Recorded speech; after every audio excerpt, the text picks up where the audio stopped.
వివిధ జిల్లాల నుంచి ప్రాంతాల నుంచి హాజరైనటువంటి ప్రజానికానికి కార్యకర్తలకు ముందుగా విప్లవ అభినందన. 1000 కళ్ళతోటి వీక్షిస్తూ వీళ్ళు ఏం మాట్లాడతారు అనేటువంటి చెప్పి విషయాన్ని పరిశీలన చేయడానికి వచ్చినటువంటి ఇంటెలిజెన్స్ అధికారులందరికీ కూడా మా ధన్యవాదాలు.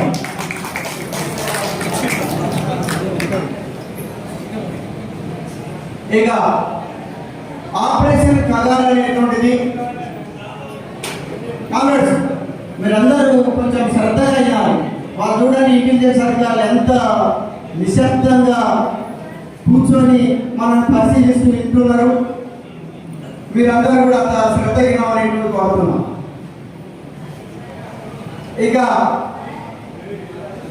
ఆపరేషన్ కగార్ అనేటువంటిది మనం ఇప్పటిదాకా చూస్తున్నది ఏంటంటే ఇది మావోయిస్టుల యొక్క సమస్యగా దీన్ని చూస్తున్నాం.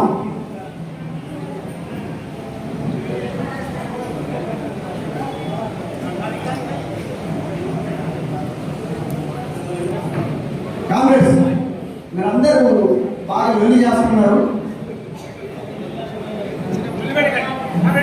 లొల్లి లేకుండా వినాల్సిందిగా మీ అందరికీ విజ్ఞప్తి చేస్తున్నాం.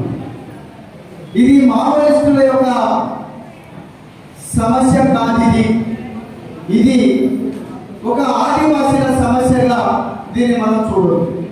ఈ సమస్య అనేటువంటిది మొత్తం భారతదేశంలో ఉండేటువంటి ప్రజల సమస్యగా దీన్ని చూడాల్సినటువంటి అవసరం అనేటువంటిది ఉన్నది అనేటువంటి చెప్పి ఈ సందర్భంగా మీ అందరి దృష్టికి తీసుకొస్తున్నాను. ఎందుకు అనంటే ఈ దేశంలో మొత్తం ఇప్పటిదాకా దాదాపుగా మధ్య భారత ప్రాంతంలో 29 రకాల ఖనిజ సంపద అనేటువంటిది ఉన్నది. లాటరైట్ ఉన్నది, బొగ్గు ఉన్నది, ఇనపరాయి ఉన్నది, బంగారం ఉన్నది, యురేనియం ఉన్నది. ఇట్లా మొత్తం 29 రకాల ఖనిజ సంపదలు అనేటువంటివి ఉన్నాయి. ఈ సంపదలన్నింటినీ ఈరోజు మొదట మోడీ ప్రభుత్వం చట్ట విరుద్ధంగా రాజ్యాంగ వ్యతిరేకంగా వీటన్నిటిని కార్పొరేట్ పెట్టుబడిదారులు లేదా సామ్రాజ్యవాద కంపెనీలు ఏవైతే ఆ కంపెనీలన్నిటికీ దారాదత్తం చేయడానికి పూనుకున్నది. దాని మూలంగా ఏం జరుగుతున్నది?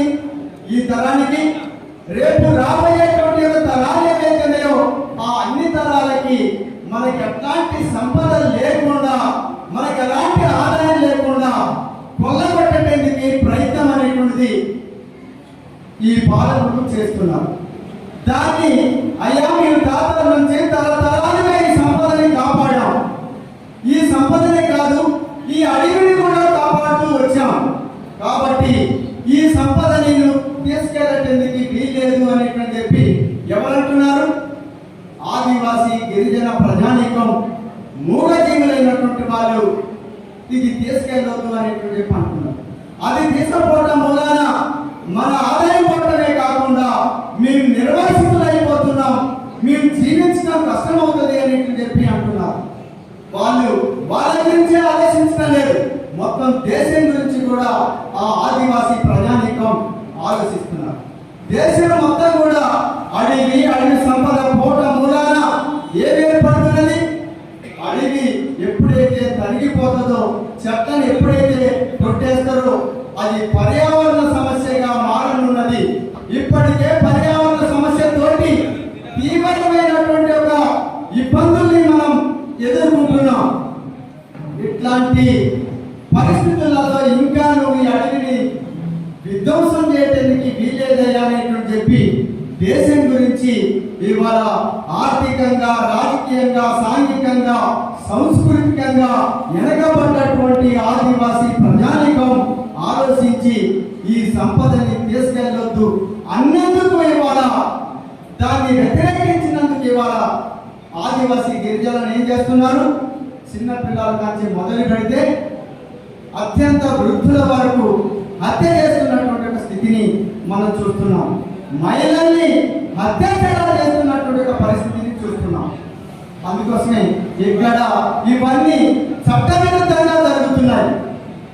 చట్టవిరుద్ధంగా అంటే ఇక్కడ పేస చట్టం ప్రకారం ఏం చెప్తున్నది, ఇక్కడ ఏ ఒక్క చిన్న చీపురులని ఏ ఒక్క సంపదని తీసుకెళ్లాలన్నా ఇక్కడ ఆ చట్టం ప్రకారం గ్రామ సభ తీర్మానం అనేటువంటిది ఉండాలి. అట్లాంటి తీర్మానం లేకుండానే వాళ్ళందరి ఆమోదం లేకుండానే ఇక్కడ సంపదని తీసుకెళ్ళటానికి పూనుకుంటున్నటువంటి ఒక పరిస్థితి ఉంది. ఇది చట్ట విరుద్ధమా కాదా? ఇది చట్ట వ్యతిరేకమా కాదా? ఈ చట్టాన్ని మతోన్మాద బీజేపీ ఉల్లంఘించిందా లేదనేటువంటి చెప్పి మీరు అందరూ ఒకసారి ఆలోచించండి అనేటువంటి చెప్పి నేను మీకు విజ్ఞప్తి చేస్తున్నాను. ఇకపోతే వాళ్ళకి అండగా నిలబడ్డటువంటి వాళ్ళు మరొకరు ఉన్నారు. వాళ్ళని చైతన్యపరిచేటువంటి వారు మావోయిస్టులు ఉన్నారు.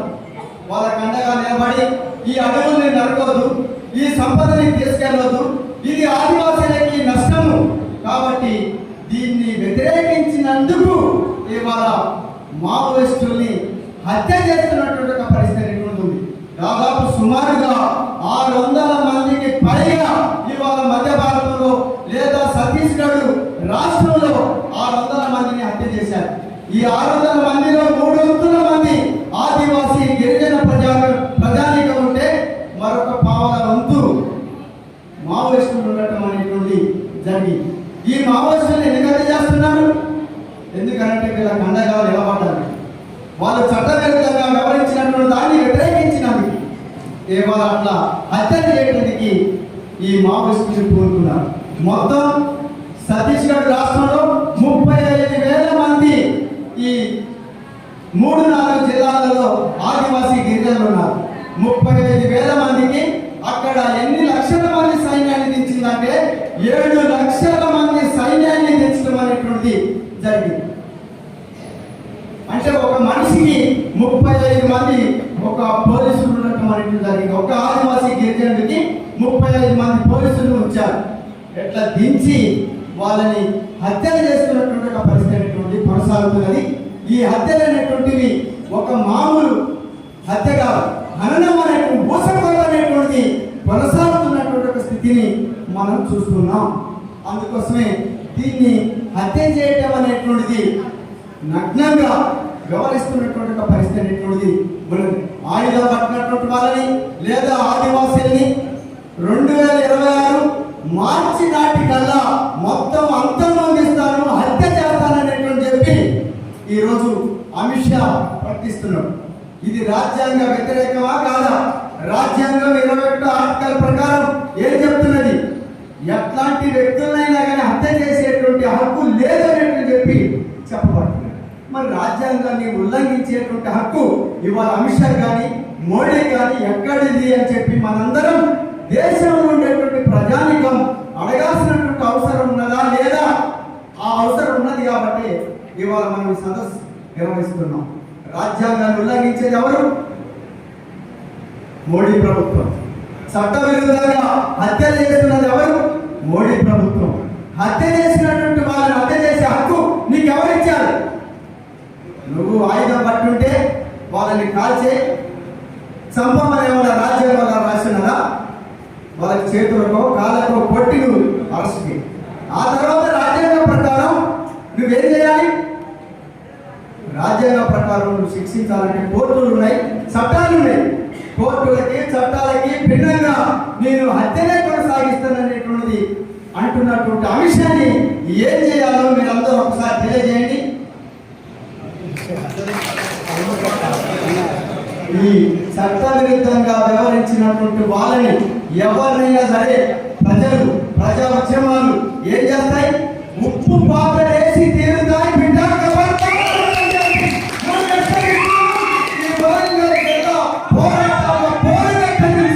ఈ ప్రభుత్వాన్ని పాలకుల్ని మతోన్మాద బీజేపీని హెచ్చరించడం జరుగుతుంది. ఇక నువ్వు నమ్మల కేశవరావు గారిని హత్య చేశావు. హత్య చేసిన తర్వాత నువ్వేం చేయాలి? డెడ్ బాడీ అనేటువంటి దాన్ని అప్పగించాలి. ఎందుకు అప్పగించలేదు? నువ్వు బూటకప్పు ఎన్కౌంటర్ చేశావు, హత్య చేశావు. దీన్ని ఏం చెప్తున్నావు? ఎన్కౌంటర్గా చిత్రీకరిస్తున్నావు. ఆయన దొరికాడు కాల్పులానే, దొరికినటువంటి వ్యక్తిని హత్య చేసి చిత్రహింసలు గురి చేసి హత్య చేసిన తర్వాత కోర్టు తీర్పిస్తే కూడా హైకోర్టు తీర్పుని ఉల్లంఘించి డెడ్ బాడీని కూడా అప్పగించలేదు. అంటే శవాలని చూసి కూడా, డెడ్ బాడీని చూసి కూడా నువ్వు ఈరోజు ఇంత సైన్యం ఉన్నా, ఇంత బలగం ఉన్నా గడగడలాడిపోతూ వణికిపోతున్నటువంటి స్థితికి నువ్వు నెట్టబడ్డావు అనేటువంటిది. అంటే దీని వెనకున్నటువంటి విప్లవోద్యమ శక్తి, దాని బలం, దాని సిద్ధాంత విధానాలు ఎంత గొప్పగా నీకు తెలవాలనేటువంటిది ఈ నమ్మాలి కేసులో అంత తర్వాత నీకు అర్థమైన బిడ్డ. ఇక నువ్వు హత్యలతోటి విప్లవోద్యమాన్ని వెనక్కి కొడతాననేటువంటి అనుకున్నావు, సాధ్యం కాదని చెప్తున్నావు. ఇప్పటికైనా మావోయిస్టులు ఏమంటున్నారు?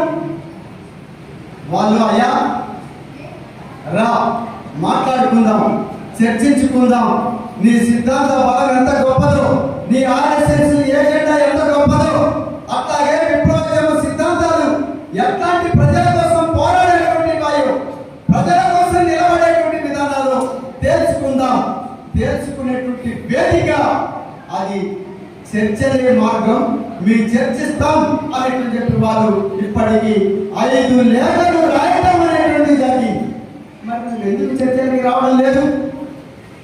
అదే బీజేపీ ప్రభుత్వం ఛత్తీస్గఢ్ రాష్ట్ర ఎన్నికలలో మావోయిస్టులతోటి నేను అధికారంలోకి వస్తే చర్చలు నిర్వహిస్తానని చెప్పి తన ఎన్నికల ప్రణాళికలో ప్రకటించాడు.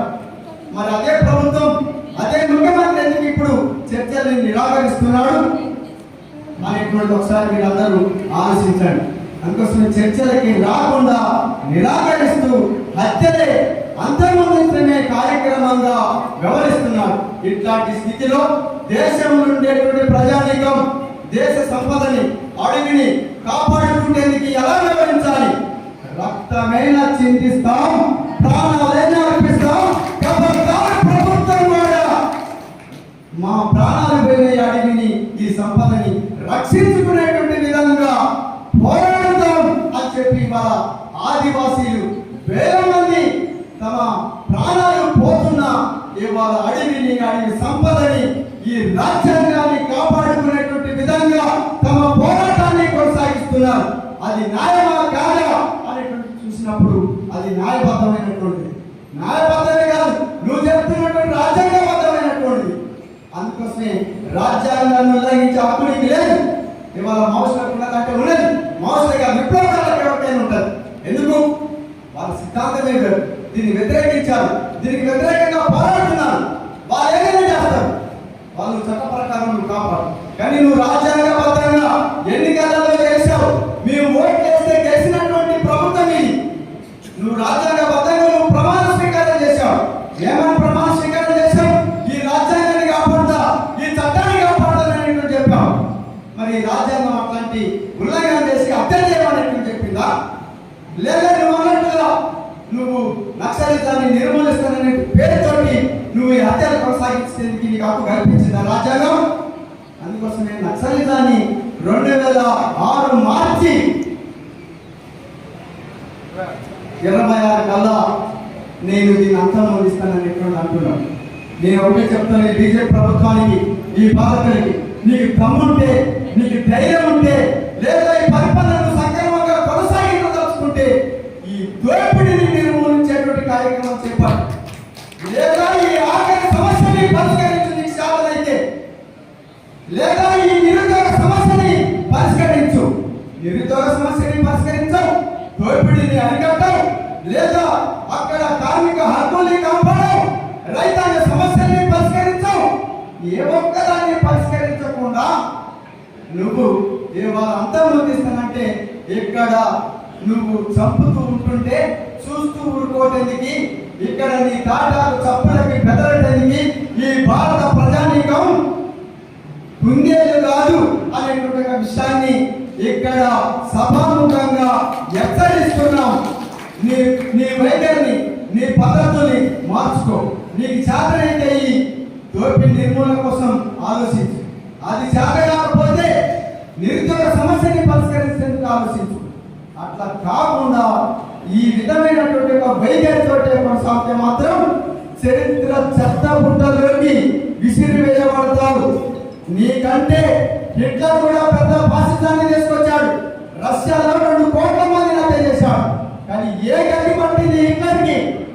లాస్ట్కి ఆత్మహత్య చేసుకునేటువంటి ఉరేసుకునేటువంటి పరిస్థితికి హిట్లర్కి ఏ గతి అయితే పట్టిందో అమిత్ షా మోడీ నీకు కూడా అదే గతి పట్టడం తెలియజేస్తున్నాం. ఇక ఇంతకంటే ఎమర్జెన్సీ పెట్టినటువంటి ఇందిరాగాంధీ ఏమైపోయింది? ఎమర్జెన్సీ పెట్టి ఇందిరాగాంధీ కూడా మూసపోత వచ్చింది. నక్సలైట్లని విప్లవకాలని అంతర్మందిస్తున్నది ఎక్కడున్నది? ఈరోజు ఏమైపోయింది? అందుకోసమే నువ్వు అట్లాంటి వైఖరి చేపట్టావు. నీకు కూడా అదే గతి పడుతుందని చెప్పి ఈ సభాముఖంగా అది తథ్యమని చెప్పి స్పష్టపరుస్తున్నాం. ఇప్పటికైనా మావోయిస్టులు చర్చలకు వస్తామన్నారు. వాళ్ళతోటి చర్చ జరపమని చెప్పి మేము డిమాండ్ చేస్తున్నాం. అట్లాగే ఛత్తీస్గఢ్ రాష్ట్రంలో ఏర్పడినటువంటి పంపించినటువంటి సైన్యం ఏదైతుందో ఆ సైన్యాన్ని తక్షణమే వెనక్కి తీసుకురావాలనేటువంటి డిమాండ్ చేస్తున్నాం. ఆదివాసుల పైన మావోయిస్టుల పైన చేస్తున్నటువంటి దాడుల్ని యుద్ధాన్ని తక్షణమే నిలుపుదల చేయాలనేటువంటి చెప్పి మేము ఈ సందర్భంగా డిమాండ్ చేస్తున్నాం.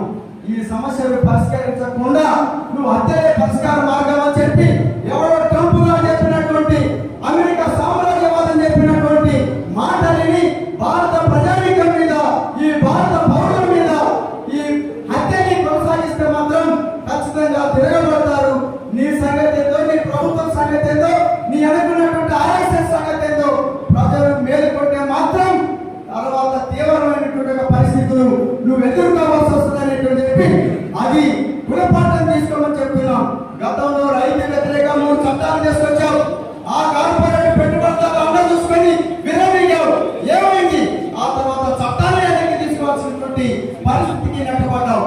ఇది కూడా అదే పరిస్థితి అయిందని ఇప్పటికైనా తక్షణమే చర్చ జరపమని చెప్పి సిపిఐఎంఎల్ న్యూ డెమోక్రసీగా డిమాండ్ చేస్తున్నాం.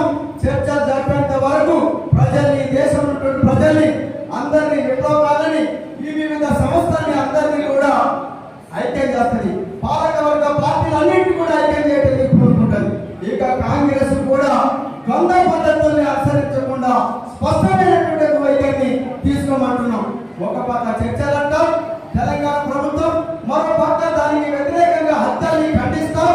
తిరిగి అదే విషయం మీద సిపిఐఎంఎల్ న్యూ డెమోక్రసీ సదస్సు జరిపితే మాత్రం ఈ సదస్సును పర్మిషన్ ఇవ్వడం, నిన్నటి నుంచి వాటి వరకు నరకయాత్ర పోవడం.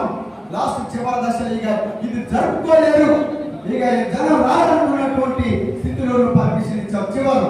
కానీ చైతన్యవంతమైనటువంటి ప్రజానీకం ఎప్పుడైతే క్షణాల మీద పర్మిషన్ వచ్చినారో అందరూ ఇక్కడికి హాజరైనటువంటి పరిస్థితి ఉంది.